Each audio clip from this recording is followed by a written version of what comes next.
I'm Lucy. And I'm Jennifer. You're listening to Everything I Know About. Each week, we share everything we know about a new topic, equipped with some internet research and a little too much exposure to pop culture. Today's episode is Everything We Know About Personality Tests. Jennifer and I, we both took 3 personality tests, and we haven't seen each other's results, so we'll do some live reveal, live reaction on the pod. Thank God, because I don't even know who you are. I know nothing about you. Yeah. So this is necessary. And then we'll chat through some of the history of each of the tests we took, if there's any science behind any of them, if our personalities can change over time, and if there's any commonalities across different groups, whether that's your gender or your socioeconomic class or your nationality, and why we are so obsessed with categorizing ourselves and figuring out our personalities. Let's get into it.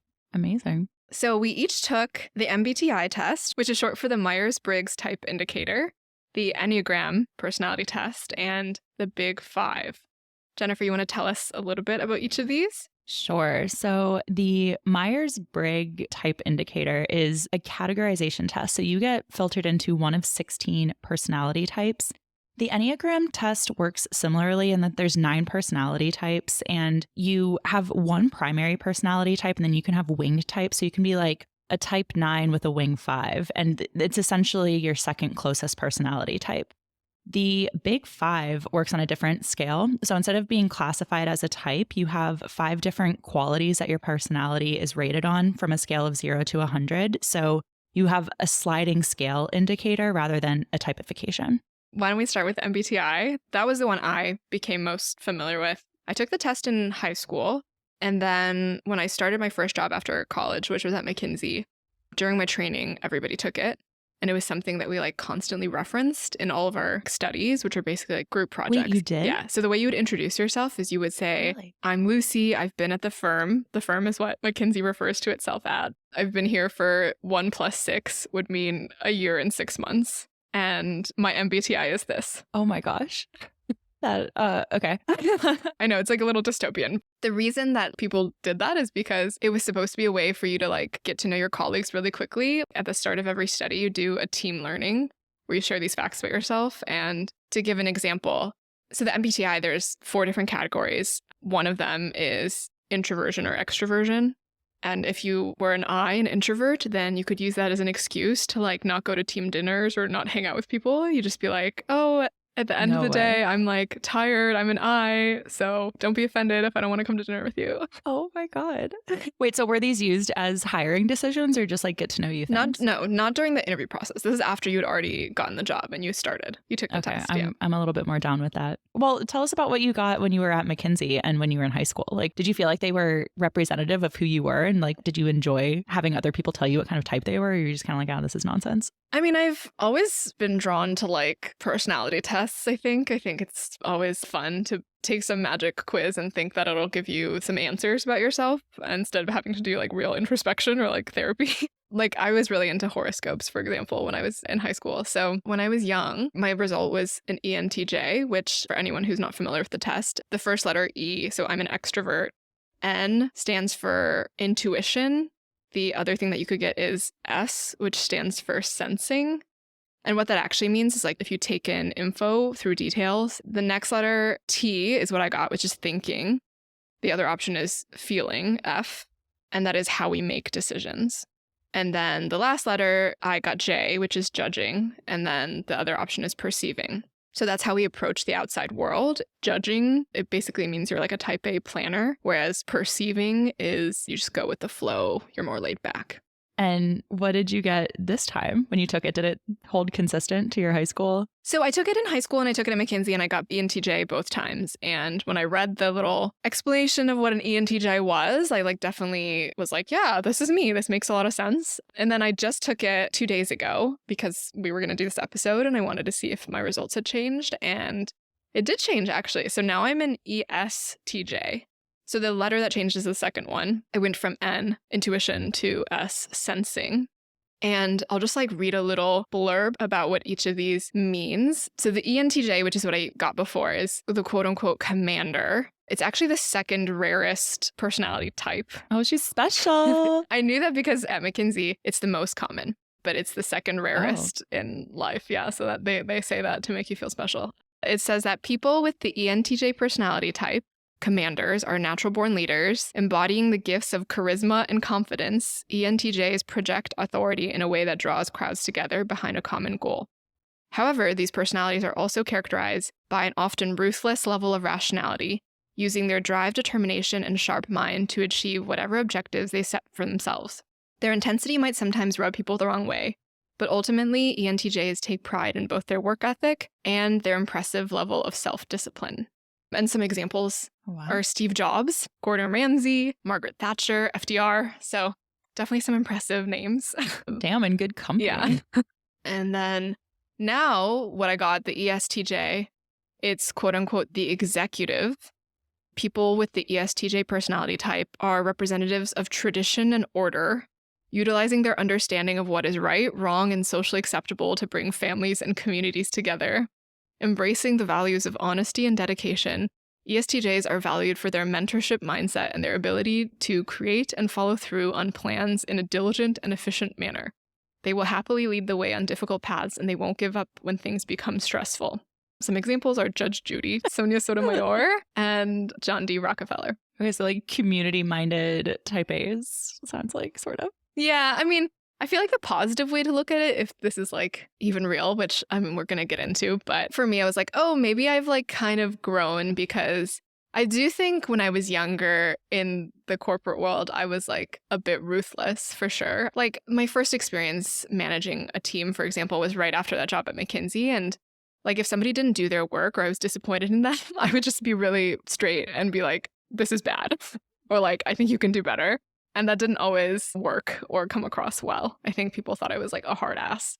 As I've gotten older and had more of those management experiences, I kind of learned that that technique is not the most effective, and being empathetic and like really trying to understand where your team is coming from can actually help achieve the goals and outcomes that we all want.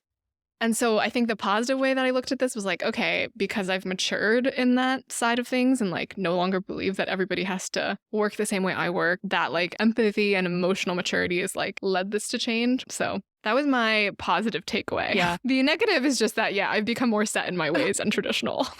I don't know. I mean, these are all just a bunch of words that anybody can kind of relate to, you know? Yeah, fair enough.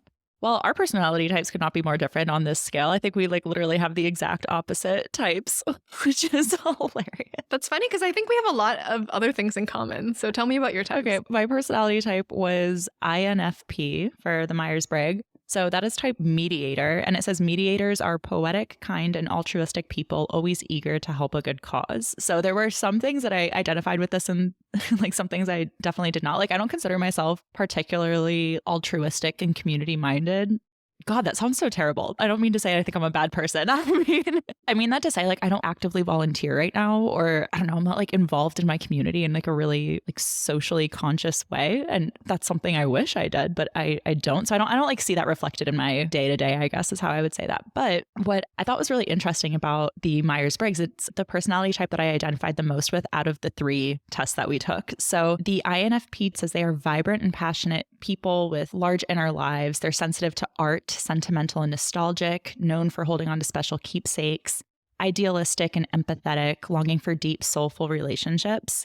They also have a gift of empathy, commitment to authenticity, and are always in search of a calling and have a tendency to feel directionless and stuck unless connecting with a greater purpose in life. And I like super identified with that. Some parts that I thought were really funny that like I really connected with, where it's like your ideal career path should feel like a calling and not just a job. And I was like, yeah, that's like basically the crux of my turbulence in my life. And they're like ever the idealists. So if something isn't perfect, they get very disenchanted with the process pretty quickly and have a hard time pushing on.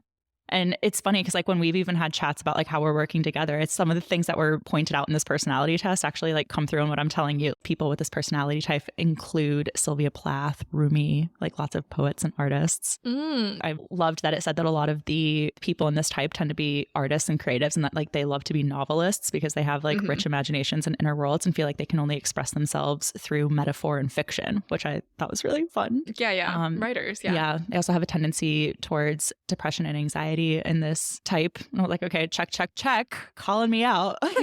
And this was your first time taking it?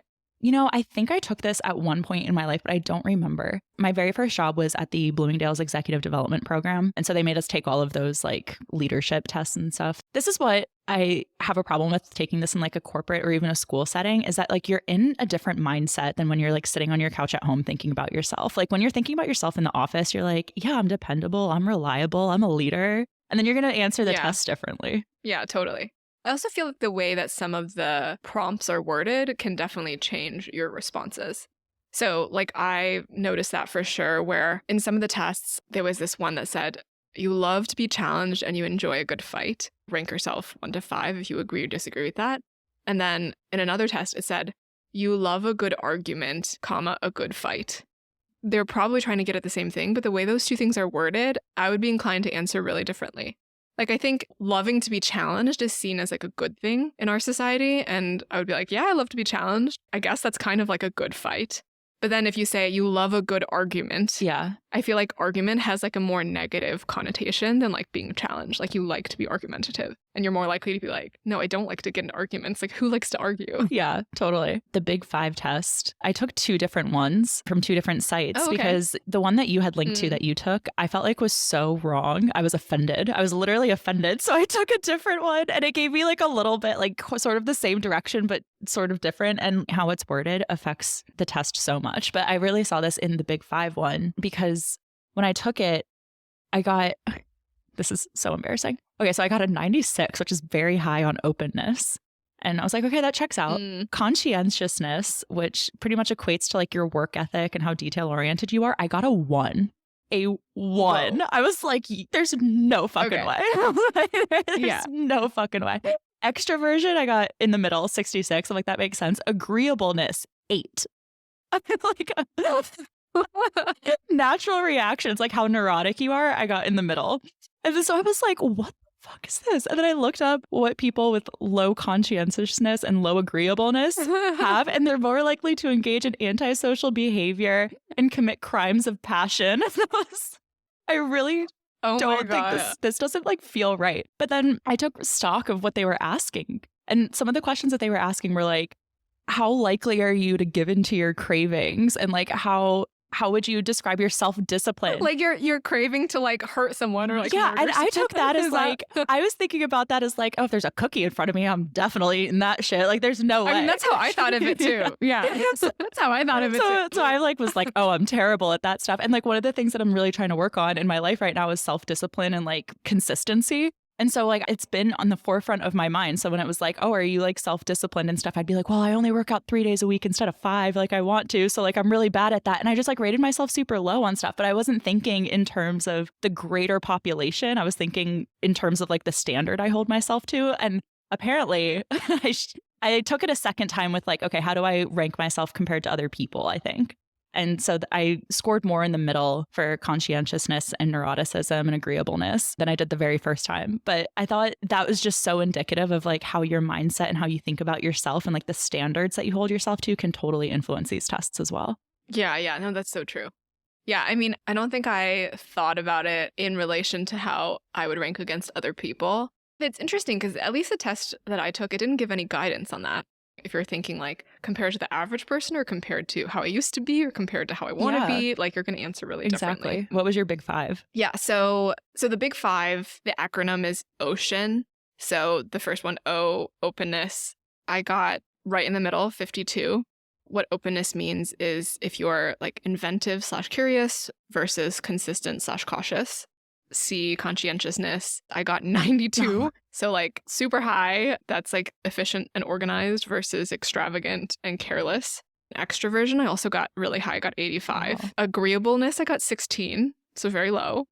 And then N, neuroticism, 52. Like right in the middle. Okay, so we have similar neuroticisms. How did you feel about this? It's interesting because like they say that these aren't supposed to be like good or bad with the Big 5 test. But I feel like with conscientiousness in particular, that one reads to me as like there is a good and that's a almost bad. like objectively. Like you wouldn't, like to your point, like you wouldn't want to get a 2, you know, or a 1, and like be me. Careless, like literally a 1. It's a miracle I'm still alive, apparently, according to that test. Yeah, I feel like the C and then the last one, N, neuroticism as well. I feel like one is clearly negative. Like neuroticism is if you're sensitive or nervous versus resilient or confident. Yeah, that's crazy. So I feel like obviously you'd want to be confident. The big five was my least favorite one. Honestly, I was like, this is bullshit. And then we did the research and it's like the big five is the most scientifically accepted of the tests. I'm like, Yeah. God damn it. Like, I don't want to think of myself this way. Yeah. So I don't know. But let's like chat real quickly about the Enneagram. This one is like the least scientific of all of them. And I don't think I really like understand this. Like it didn't make an impact on me. I think like the Myers-Briggs made the biggest impact on me. And then the Enneagram, I was just like, okay, whatever. This seems like kind of floofy.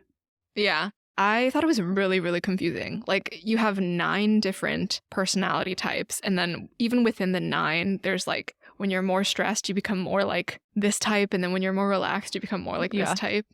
So for me, the biggest type was type 3, which they define as the success-oriented, pragmatic type, adaptive, excelling, driven, and image conscious. Did you feel like this like described you at all? Like, did you identify with it? Not really. I just felt like it was like too generic to really mean much to me. Yeah. I felt like the question style was really similar to the big 5. Like with the MBTI, it's literally putting you're either introverted or you're extroverted. Like literally if you got 52%, it's going to put you in the extroverted bucket. Whereas like the reality is maybe you're like somewhere more in the middle is like a better characterization, which I feel like the big 5 test reflects. And then also the Enneagram test, at least in the one I took, kind of reflects that because you're like more or less of a certain type. But I've actually found it like way more difficult to understand when they don't give you a clear-cut answer and you kind of have to figure out for yourself. Like for me, I was like, okay, I got type 3 the most, but then type 1 wasn't that far behind it. Yeah. So I was like, what does that mean? Yeah. You know? I feel like you need like a sage to describe to you the results of the test because it's like a weird little graph. I got type 4, which is the individualist. I mean, it was like far and away the most prominent type for me. So this type has a relentless drive for authenticity, a want to be seen and accepted for who they are. Expressing themselves through creativity is key to their well-being. 4s connect deeply with their emotions, making them compassionate, original thinkers, and not biased by the expectations of others. So yeah, this one like kind of had a lot of the same characteristics, I guess, as my Myers-Briggs personality type. But again, like I felt like the Myers-Briggs was like so much more detailed and individual. Yeah, totally. All right. So let's get into it. Let's get into some of the history of each of these tests and then if there's any scientific backing behind them. Yeah, I'm really curious about the history of this because I don't think I know anything about the history of personality tests, honestly. So the history of these tests, I'm going to start with the MBTI. The MBTI was created by 2 Americans, Catherine Cook Briggs and her daughter, Isabel Briggs Myers. And they started creating their indicator during World War II, so 1940s, because they thought that a knowledge of personality preferences would help women entering the workforce for the first time identify a job that would be a good fit. You know, as the men all went to war, there was a bunch of these openings. A lot of women worked jobs for the first time outside of the home. They were heavily inspired by Carl Jung and his book, The Psychological Types. Just some background on Jung. He, obviously is a well-known, well-regarded psychologist. He was a student of Freud. This psychological types that he came up with had 4 main functions of consciousness, 2 perceiving or non-rational functions that he called sensation and intuition, and then 2 judging or rational functions that he called thinking and feeling. So already we're seeing some of the same language that Myers-Briggs uses, and that those functions are modified by 2 main attitude types, extroversion and introversion. So he proposed that you have basically a dominant function along with a dominant attitude, and that is what is in your consciousness. And then the opposite you still have, but it's repressed and it's in your unconscious. And from these various combinations, you could actually get up to 32 types of personalities, 16 of which could be measured. So Myers-Briggs kind of took his theory and adapted it slightly. They added that last one, the judging versus perceiving. Their background, they were not psychologists. They never went to school for that or for psychometric testing. What? So they were truly just, 2 people who were curious about this and wanted to make it up. In 1957, they signed a contract to publish it with the Educational Testing Service, ETS, you might be familiar with as the creator of the SAT and the one who administers standardized tests. My God. Wow. So, yeah. But actually, even the ETS, the psychologists that were employed by that company admitted that there was no scientific backing to it. And so they didn't really promote it that much. It wasn't until another company called the Consulting Psychologist Press acquired the test in 1975 that it really took off, because they started marketing it to businesses as a way to like test your employees and try to understand them better. And so since the 1960s, more than 50 million people have taken this test. Oh my God. This feels like the like OG BuzzFeed personality test that just like got really popular. That is so funny. For sure. I would totally watch a biopic about their story, about how they like marketed this thing, just like two women being like, oh, I want to make a test. Yeah. And then it like blowing up like this and we still use it today. That's wild. They've got some excellent marketing. Totally. Okay, so the Enneagram test, this one, as we said, feels more woo-woo, and actually the history is kind of reflective of that. One, it's not really known exactly where it came from. It's similar to some work of a Christian mystic who lived in 4th century Alexandria in Egypt. And then contemporary approaches are primarily derived from the teachings of a Bolivian psycho-spiritual leader named Oscar Ichazo from the 1950s, and then a Chilean psychiatrist, Claudio Naranjo, from the 1970s. Whereas the MBTI was almost like exclusively popularized via a business use case, the Enneagram was actually popularized both in a business context, but also in the spiritual context. The Chilean psychiatrist, Claudio Naranjo, he had 2 students who were Jesuit priests, and they adapted the Enneagram for use in Christian spirituality. What does that mean, though? So if you Google like Enneagram, you'll see a lot of Christian texts and like Christians specifically advocating for it as a way for you to like better understand yourself and then figure out how you can get closer to God. What is up with like... It's really surprising. Yeah, this is like the second time we're talking about like Christian culture going mainstream. With the trad wives, originally we're like, God, this has like roots in modern Christianity. Yeah. And now we're like the Enneagram stuff. Who knew? Yeah, I had noticed that this became popular recently, and that's actually backed up because like Google search volume increased specifically after 2017.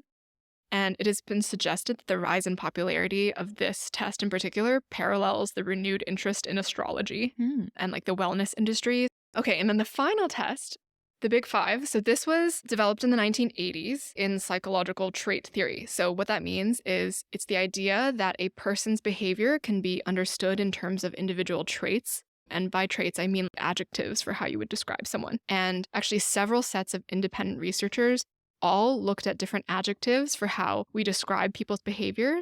One of these research groups took 18,000 personality describing words from the Webster's dictionary. This was 2 psychologists in the late 1930s, Gordon Allport and Henry Odbert. And from that giant list, they found adjectives that described non-physical characteristics, narrowing it down to a 4,500 word bank, and then factor that down and down and down into like a more manageable set of traits. And at least 4 sets of researchers working for decades all identified the same 5 factors. Wow. To reflect your personality traits. So that's fascinating. That's why it's more scientifically backed, because there were all of these studies that independently verified and found the same 5 traits. I love the distillation of really amorphous, ambiguous things like that. Like, are you familiar with the feelings wheel? Mm-mm. So it's a tool that they use in therapy, but it has a very like similar history as to what you're talking about, where it's like they distilled every feeling into like basically 4 different categories, and then each one branches out to have like more and more specific feelings, but essentially it encompasses the range of human emotions in a very identifiable way. So you can look at it and be like, I don't know how I'm feeling right now, but like let me put it into like one of 4, and then from that 4 I can go from like one of 8 and then get more and more precise down the line. But it sounds like a very similar thing with personality traits in this, but I love that. Yeah. It makes it so easy to like, again, frameworks of thought, like think about personality through a framework.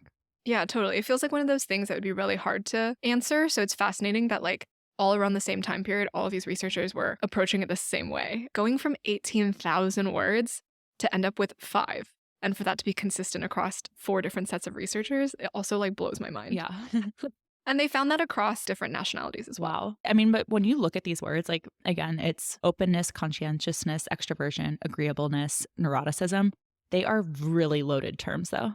So, like, I feel like it does come with the caveat of, like, okay, what exactly do you mean by agreeableness? Or That's true. They're, like, very broad. Yeah. 100%. Yeah. I mean, so this test is the most scientifically accepted one. So if you're doing any kind of research with personality, a lot of times you'll do some of your research compared against the Big Five, or you'll use the Big Five traits as like supplemental to your research because it is the one that is like more commonly accepted in scientific circles.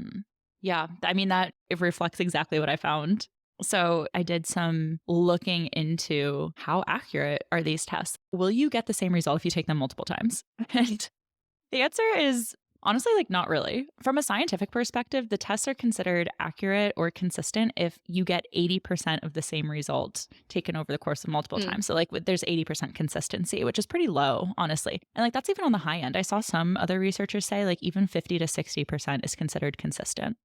So Wow. yeah, like they're It's a low bar. pretty low bar. But again, like there's a saying that I saw float around some of the institutes that I was looking at their pages for, and it said like, don't make the perfect the enemy of the good. So really, like the human mind Mm. and human behaviors are so extremely complex that like it's really hard to nail down anything. And if we can summarize broad patterns, that's actually a really effective thing. They're useful for showing more directionally how people behave, not prescriptively. So, with that being said, there are tests that are more consistent and more scientifically backed than others. The most scientific is the Big Five. You've already touched on some of the reasons for that, but I will say what's really interesting about the Big Five too is that it was used by the military in the United Hmm. States. Yeah. So, like the scientific community in the US at least really got into personality tests because of the military. They were trying to figure out what divisions they should put soldiers in and specifically which ones should fly military aircraft. So the Brooks Air Force Base used the Big Five personality test, and it was the only one to survive like these bunch of tests that came out of the 20th century experimentation with personality. Psychologists noted that major pitfalls in earlier personality tests were selecting criteria based on intuition. And it really was more reflective of the creator of the test than the person taking the test. So we'll get into Enneagrams later, but like that one in particular is considered the least scientific. And like you said, it has more of those roots in antiquity and mysticism. And they call it a top down approach, where it's the people that created the test had these ideas about how humans behave and like what Mm. categories they fall into. And they made the test from that. Whereas the Big Five was made from observing humans and saying, okay, like this is what we observe. How can we categorize people in these observations? Yeah, that makes a lot of sense. The scientific method is based on like observation first rather than coming in with assumptions. Yeah, exactly. One of the things that they really get into is that you're not going to learn anything that you don't already know about yourself, because these tests are only as accurate as the person answering the questions Taking for. it. Yeah, exactly. So if you don't Yeah. really know yourself and you're not self-reflective, you're not going to have a good experience taking the test, and the answers are not going to be reflective of who you actually are. So oftentimes, actually, if you're in therapy, you can have a therapist take the test for you. It's also effective to have a very close friend or a parent take the test on your behalf. And in conjoining all of these results, you get a more accurate picture. Got it. Fascinating. Yeah. And in research context, they also like to have people take the test multiple times over the course of many weeks and months and take the aggregate of all of those answers. When people take the test multiple times, it sounds like you're saying like if the criteria is 80% or even on the low end 50, 60%, you would get the same result. The only one that passes that test is the Big Five. The literature is kind of conflicted on this because some people think that since you can change a Myers-Briggs type throughout your life, that makes it invalid. Whereas the Big Five, since it's a sliding scale, it would make sense that you would fall between a range. They think it's more indicative of nuance and therefore more indicative of the truth. But the fact that we can change types depending on when you take it in life, does that say something about us as people, or does it mean the tests aren't valid? And I know you did some research. I'm curious what you found out. So one question I had was what influences our personalities? Is it nature or nurture, and like certain things about us that we can't change, like our gender or what socioeconomic class we're born into? A 1996 behavioral genetics study of twins found that heritability and environmental factors both influence all 5 factors of our personality in the Big Five to the same degree. It's pretty much 50-50. And they have found interesting trends across demographic fields. So the Big Five is really what I'm going to be referencing throughout because it is the most scientifically backed. So with the Big Five test, a study of gender differences in 55 nations found that women tended to be somewhat higher than men in neuroticism, extroversion, agreeableness, and conscientiousness. The neuroticism difference was the most prominent and the most consistent, with significant differences found in 49 of the 55 nations surveyed. Okay, I feel like there could be so many reasons for that. Yeah, I mean, I guess the way I interpreted that is like neuroticism is how like anxious you feel. And I feel like some of it could be just that men maybe feel those things, but like aren't encouraged to express them from the way that they're socialized. But two, I also think women bear the burden of a lot of like just inequity in society. Yeah. The less agency you have, obviously, the more neurotic you're going to be. I don't even like using this word neurotic because in this context, it makes it sound like so Yeah. negative, but really it's just like how much stress and nervousness are you swayed by, I guess, in your decision making and your behavior. And so, yeah, obviously, the less agency you have, the more like that you're going to be, like the less confident you're going to be in your actions. I saw something about this in my own research too. The way that the questions are asked are so important, especially for men and women, because men will be less likely to admit being as emotional as women will be. Like if you ask a woman, like, are you stressed out? Like, how confident are you in your actions? They'll be more, I don't know, vulnerable when answering, where men will answer completely differently. Even though they might have the same level of neuroticism, it won't come out in the test. The thing that I found really interesting is like actually gender differences in personality traits are the largest in prosperous, healthy, and more gender egalitarian nations. No way.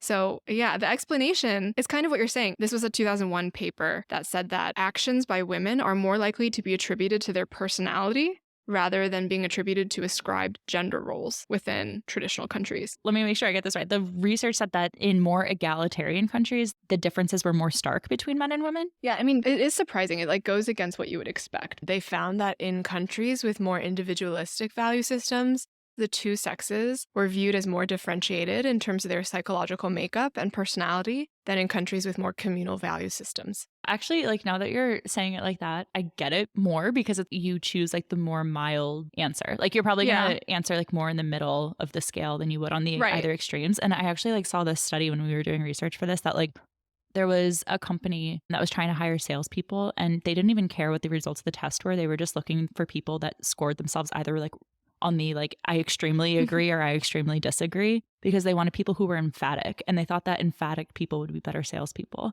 So like I guess having more of a sense of individuality would make you more emphatic about your own personality traits, therefore making you polarized when you take the test rather than like landing somewhere in the middle. Yeah. So other than gender, I also looked at socioeconomic class. What socioeconomic class you're born into affects your personality. There was an analysis in 2001 in the Journal of Personality and Social Psychology that found that lower parent SES predicted lower extroversion, lower conscientiousness, lower openness, and higher neuroticism, and was unrelated to agreeableness. So in general, with neuroticism being a thing that you want less of and conscientiousness being a thing you want more of, having parents with lower SES made that less likely. And they also found that the associations do not significantly decrease over time, meaning that family SES in childhood affects you throughout your life, even as an adult. Yeah. Yeah, that seems to like check out with what we know. Yeah. Once you're like an agent in your own life and you're an adult and you can make decisions about your own SES, certain personality traits make it more or less likely for you to be able to improve that and get yourself into a higher SES. So a 2020 University of Oregon study found that conscientiousness positively predicts socioeconomic class over and above intelligence, which I found to be like so surprising. Wow. And neuroticism, sadly, is negatively associated with income. And actually, personality can explain about 20% of the increased all mortality risk associated with being in a low socioeconomic class. So we know that if you're poorer, you're more likely to die sooner. And of course, there's like so many factors that go into that, including like healthcare access, even like what neighborhood you live in, and if that neighborhood is more polluted than another neighborhood. But they found that personality actually explains 20% of that increased risk.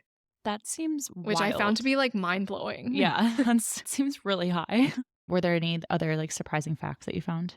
I looked into birth order differences. So I'm like the older sibling. I have a younger brother.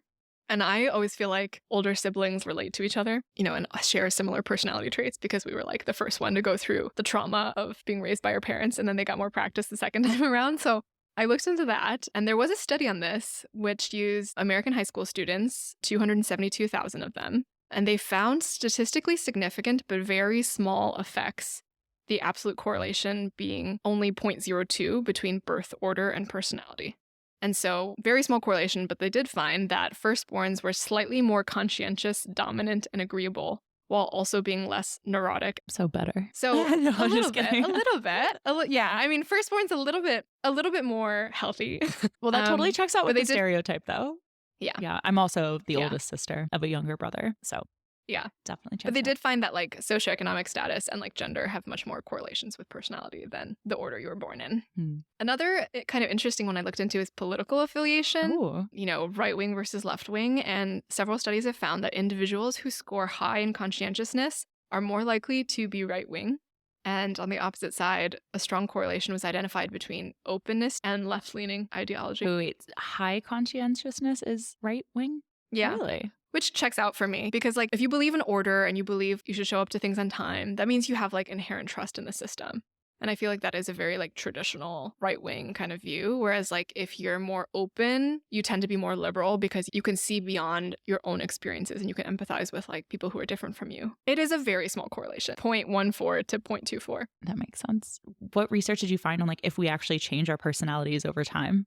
People do change their personalities over time. Again, I'm referencing the big five when it comes to this, since that's the most scientifically backed and they're like traits rather than states. So you can like score, a different percentage over time. As we age, our levels of conscientiousness, self-confidence, leadership, and emotional stability increases.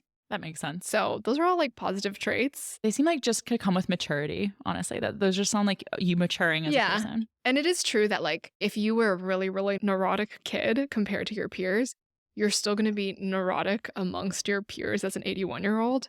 It's just that you will have improved yourself in neuroticism between when you were 11 and when you were 81. Okay, that makes sense. So they're not like significant changes that happen naturally, at least. However, if you are interested in changing your personality, that is totally possible.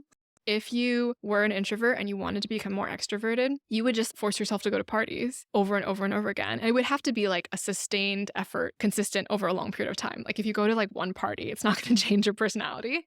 But if you force yourself over a long period of time to do this, you would start to enjoy it, even if it made you uncomfortable at first. Yeah, honestly. And so then you would actually become more extroverted. Yeah, this makes more sense. Like when you think back to how those questions are asked, like the question isn't who are you naturally? The question is like, how comfortable are you at a party? And obviously, if you're at parties a lot, you become more like you're not going to think of it as like this anxiety inducing thing. You're going to score higher on it. So like you definitely can change that over time. And even something like the willpower questions. Let's say that, I mean, I just naturally have a sweet tooth, but if I developed the willpower not to pick up the cookie, and like I know that I can do that, like I don't have that skill now, but if I did develop that skill, the question's not asking me like, do you want to? It's like, can you not? So that does make a lot of sense that you can change those things. But then that begs the question, like, is this a test of your personality then? Or is it a snapshot of a person right now? Because like to me, personality feels intrinsic rather than something that you can morph. Yeah, I mean, I think we have that common conception that like, okay, we change a lot when we're kids, but then we stop changing magically when we turn 30 or like magically when we turn 21 or whatever that belief is for yourself. But I think like even Avery and I, like when we get into fights, I'm like, oh, like you knew who you married. Don't expect me to change. But I think people always tend to like underestimate how much change is coming for them in the future. And when they look back, they always realize like, wow, I changed so much. But like, if you ask people to predict how much you're going to change in the next 5 years, they always think like, I'm not going to change. And so I think over these longer studies of like a person's life, naturally our personalities shift because a whole bunch of stuff can happen to you, right? Like, so age is one factor that like slowly changes you into a more conscientious, self-confident, kinder person over time. But also like you might lose a loved one. You might have to go through like a really, really challenging experience later in life. And all of those things can definitely change your personality. Yeah. Yeah, I can see that. Also, like, don't let Avery listen to this episode because that argument is not going to fly for you anymore when you get into fights. Yeah, he's going to love listening to this episode because he'll be like, every time we get in a fight, he'll just say that. Actually, your personality can change. You talked about it on the pod. Try harder. And the last question I had is, are there like better or worse personalities when it comes to like what is considered quote unquote healthy? And I'm defining that as personalities that result in a longer life and less stress. We've already talked about the fact that conscientiousness is associated with a more wealthy life, which also impacts your health and whatnot. Actually, a study in Beijing from 2007 said that being highly conscientious may add as much as 5 years to one's life. Whoa. So that is like a lot of years. Another study in 2013 found that higher conscientiousness is associated with lower obesity risk. Yeah, because you have willpower. So, I mean, again, yeah, this willpower thing and your cookie example, I think is like coming out here. Damn it. And research has suggested that individuals that are considered leaders typically exhibit lower amounts of neuroticism and maintain higher levels of openness balanced levels of conscientiousness and balanced levels of extroversion. And all of those things like lead you to have better experiences at work, which means you can make more money, which means you can have a healthier, more stable life, less stressed. Whereas neuroticism just unfortunately is like correlated with everything negative. Okay, so it sounds like that whole claim at the beginning where it's like the big five isn't based off of good or bad personality traits is just BS. Like it felt like BS when you said that because I was like, yeah, okay, clearly it's better to be less neurotic. Clearly it's better to be more conscientious. Yeah. But good to know the science is backing that up. Yeah. I feel like they say that to make you not feel bad. But yeah, I feel like the MBTI is definitely set up that way. And maybe even the Enneagram, where it's like, if you get one of the types, there's always positive things, there's always negative things. It's very clear that like one is not necessarily better than the other. But with the big five, yeah, for sure. I think those two traits in particular, it's very clear that like being more conscientious helps you in your life, helps you make more money, helps you live longer, helps you live healthier, and being more neurotic hurts you. Yeah. I guess the only one I'll say is agreeableness. I feel like the stereotype or what I would think with agreeableness is like, oh, it's better to be more agreeable, right? But actually, if you're more agreeable, it's found that you will make less money over time because you're less likely to negotiate. Yeah, so that's the only one. We talk a lot about, like, Ruben and I talk a lot about agreeableness because I consider myself quite agreeable and he's disagreeable. And so we're like, he's disagreeable. So funny. No, he just like actually is. But like it's a quality that like, yeah, it pisses me off sometimes, but like I enjoy that about him and it's like made him a successful person. And like in our interpersonal relationship, if we were both disagreeable, it'd be terrible. But if we were both agreeable, I would also find that really annoying. Like I've been with agreeable partners before and I don't like it. And it turns me into the disagreeable one because you need that push-pull tension there. So like to your point, like I don't think agreeableness is one that like necessarily has an inherent good or bad trait to it because it's also so subjective too. Because it's like in what context? Like in the context of business, I turn on my disagreeableness, but like in an interpersonal relationship, I'm like super go with the flow, like I'll make you happy kind of thing. Yeah. Yeah. But I think like this begs the question of like, why do we like to categorize ourselves like this? And why is this even useful? Like, should we look at this stuff? I think it's like particularly interesting that businesses and educational institutions really take this stuff to heart, like your example with McKinsey. And it turns out that humans just love to think in categories. We love to put things in buckets and terms, and the quicker that we can conceptualize information based on a category, the better. So that's why things like personality tests are like not only useful, but used in everyday life because we want to look at somebody and say like, how much information can I glean about you just in this like one simple snapshot? Yeah. It's also a really big reason why we love astrology. And how many times now in like recent years have you had somebody just ask you what your chart is or like what your rising sign is or like be like, oh, so much. Yeah. Since I moved to New York City specifically, I feel like it's been a huge thing. I'm like, wow, is everyone here like a mystic? It's so much easier for us to categorize people when we ask these questions. Wait, so this desire for us to like put ourselves into groups, it makes sense to me intuitively, but is there a reason why? Like, I'm thinking of evolution and the fact that like in groups and out groups were so important in defining like who your allies were versus your competition. Like, is that why? Yeah, honestly, like there's two different things going on and they are on opposite ends of the spectrum. One of them is like the in-group, out-group thing. Like we like to know that we belong and we like to know that we're not so weird. And this does have an evolutionary basis, right? Like we want to know that there's people like us that we belong in the society and the collective. So that is certainly one of it. Like we find comfort in knowing like, oh, there's other people that are my personality type and I'm not strange. However, the opposite end of the spectrum is we actually also love thinking of ourselves as deeply unique and individual.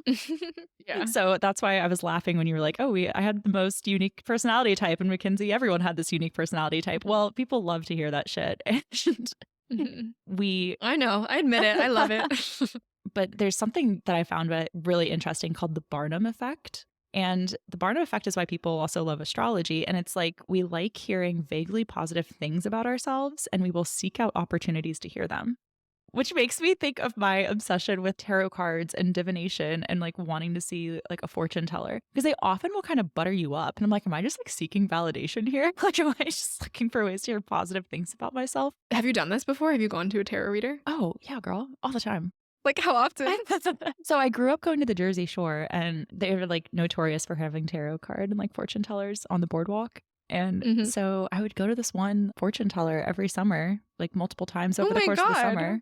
Yeah, like up until we moved out of Jersey, like so a few years ago, like 2 or 3 Oh years my ago. God, yeah, we're so different. I feel like whenever those people approach me, I'm like, no, don't talk to me. Like, I don't believe in your like scam. Oh, I would seek And them you're here out. like, yeah, give me more. No, literally, yeah, I would seek them out. This Oh my one on the gosh. Jersey Shore, I really liked this woman because she was in the back of a store and you had to know about her to go find her. But she like Mm. had all of the black lights going on. Like it was a vibe in there. And she had like a really crazy lazy eye. So like you were not looking at her. Like she was like looking elsewhere. It just like really added to the experience, honestly. It was Yeah. great. It's like if you have a lazy eye, maybe go do that as a career because it's a huge asset. Oh my God. The vibes were immaculate. And I loved going to this woman. Everything that she told me would end up coming true. I would write it in my phone, in my notes app, and then like look at it the next year when I'd come back to her and be like, damn, she was right. And there would be like really specific stuff. Like she even told me when I would meet the person I was going to marry and she was right. Wow. Yeah. She was like, you're going to be 26. I was 26. Yeah. Crazy. Yeah. But I think this like desire to feel understood, but also like be an individual is like seen in so many things that have gotten popular. Like not only astrology, but like even think about Spotify Wrapped. How we love being like, oh, I'm so unique. Like look at my like unique listening taste and share it all over the place. Where it is helpful to be able to like categorize ourselves like this and like understand people in a snapshot, it is deeply harmful that companies use these tests to determine people's futures and outcomes. And there have been quite a few personality researchers that have come out and said like, we really shouldn't be using this in a professional or an education context. And there's been a lot of pushback recently, specifically in the HR context, where there has been a push to use personality tests to combat implicit bias.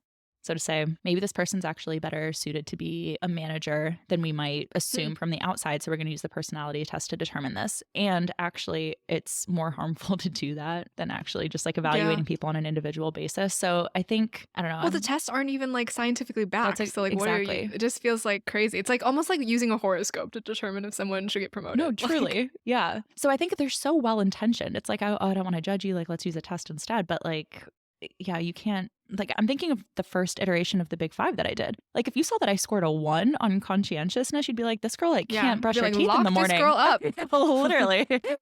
I take issue with it. But I think for like something like how you were saying Mackenzie uses it, where it's just like, oh, I gotta go to my room now because I'm an I. Yeah. I think that's a lot better. It sounds like if we don't take them too seriously and they're just like good-natured fun, then personality tests can, there's no harm. It's similar to anything else where it can be like entertaining and maybe even like on the positive side, it can help you. How it worked at McKinsey, it was kind of like it just created an open space for at least you to talk about these things. Whereas you might not like upon first meeting a colleague say, I'm an introvert, I don't like going to team dinners.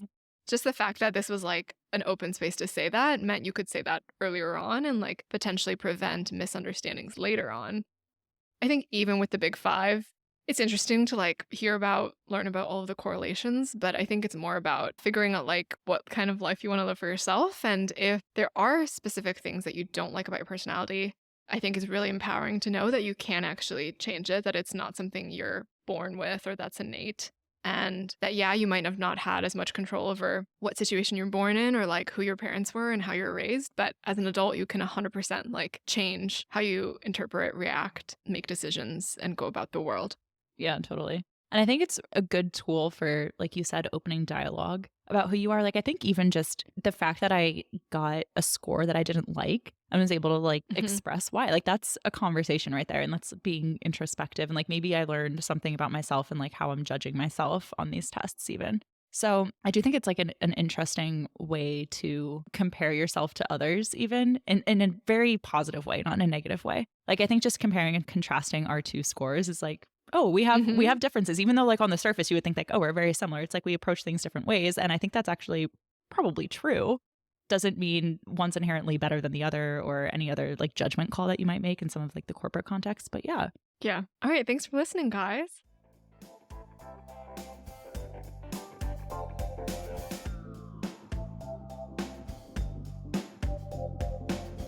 If you enjoy the pod, we would love for you to give us a follow and rate us on Apple Podcasts, which helps us get the word out and reach new listeners. Full transcripts and show notes are available on Patreon, where if you choose to become a patron, you'll also get access to bonus content, our monthly book club, and our eternal gratitude. If you'd like to get in touch or suggest a topic for a future episode, email us at everythingiknowaboutpod@gmail.com or DM us across all socials at EikaPod, that's EIKA pod. Thanks for listening and see you next week.